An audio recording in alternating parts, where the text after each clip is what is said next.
Do you want to know how you can disable notifications of Photodirector? If yes, then this video is for you. Hello and welcome to AI Basics. It's your host back again with yet another interesting tutorial video. In this video, I'm going to teach you how you can disable your notifications in Photodirector. Go ahead and open Photodirector, which is on your phone. Now click on the three lines which you can see on the top left hand corner.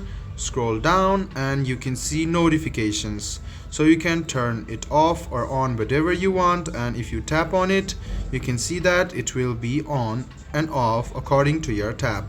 Now the other way of turning off or disabling the notification is locating Photodirector, tapping on it, going to its settings, and you can see the notification over here. Tap on it, and if you click yes, it will be allowed, and if you click on it again, it will be disallowed.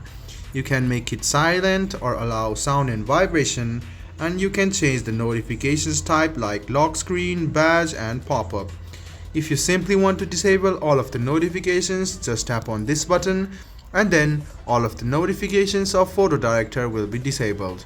I hope this video about how you can disable notifications of Photodirector was helpful for you. If you still have any kind of confusion, please do mention us on the comment section down below. Like the video, subscribe to the channel and do hit the bell button for more. Hope to see you in the next video as well. Until then, goodbye, take care and make sure you enjoy.